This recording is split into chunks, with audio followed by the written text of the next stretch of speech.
Hello everyone, welcome to the channel. So till now we have seen how to handle the iframes. So if I will summarize whatever till now we have discussed. So basically we have all the web applications are nothing but HTML page. Okay, and to identify each element on this page we use XPath. Okay, so basically if I will give this XPath directly, XPath is nothing but a string only. Okay, if I will give this string to the XPath, so basically what is a string? So which will be like this. Suppose I have a button and I am passing this as a string to the our script. Okay, so if I will give this string to the playwright will not recognize it. Okay, so basically playwright has an inbuilt function which is called locator.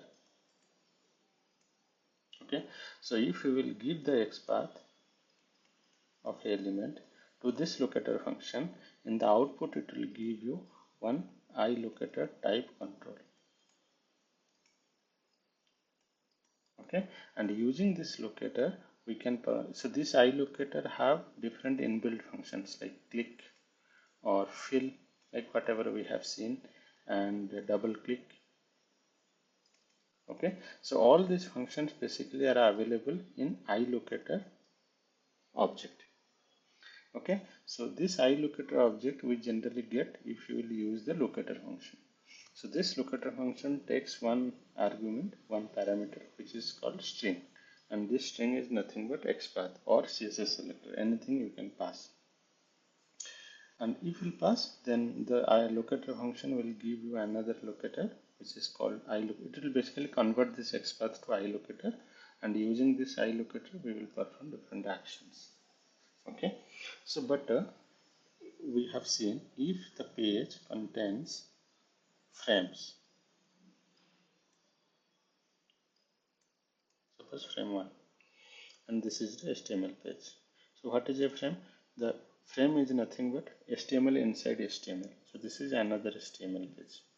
Okay, and suppose there is an element which is present inside this frame. So in that case this function this way will not work. Okay, because the element is present inside one of the frame. And how we will identify whether that is a frame or not? So basically the frame tag is frame or iframe. If the element is present inside this frame tag or iframe tag, then we call it this page contains some of the frames. Okay, so if you want to identify if you want to handle some of the actions on the element which is present inside the frame, then this way of will not work. Okay, in that case what we have to do, there are two inbuilt functions which is available in the playwright. Using that function, first we will identify the frame. Okay, so basically how we will identify the frame, there is a frame locator method is available. If we will give XPath as a string to this frame locator, it will give you one locator which is called iLocator, same iLocator, but in this case this will be frame. So basically this will give you another frame, this F1. Okay, and then using, so then I will tell my playwright under this F1 you search for your element. So I have to search, to search I will use this locator. Okay, but here we are searching using page object, page dot locator, but here we will search this frame dot locator.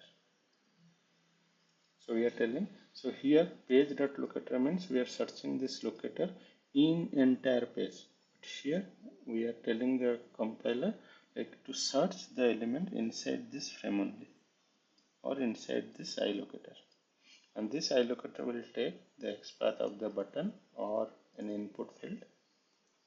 Okay, and at the output it will give you iLocator. Once you get the iLocator, you can perform different actions. Similarly, there is a content frame. So in order to use the content frame, I have to first use the locator function. Okay, locator function which will take f1 XPath, because I have not received the I have not got the frame till now. I have to first identify the frame. So I will take f1 XPath as a parameter to this locator function. Then it will give me one iLocator. Still I have not received the frame. Okay. Then I will use content frame function. So this content frame function, what it will give you? It will give you one frame. Okay, and then using this frame, I will tell inside this frame you search for another element. The element XPath is this one. This will be located. Okay, and then it will give you one iLocator, and once iLocator is available, you can perform all these actions. Okay, if you have frame inside frames, F1, F2. So basically that will be two frames basically on this page. So first I have to identify this XPath, identify this frame.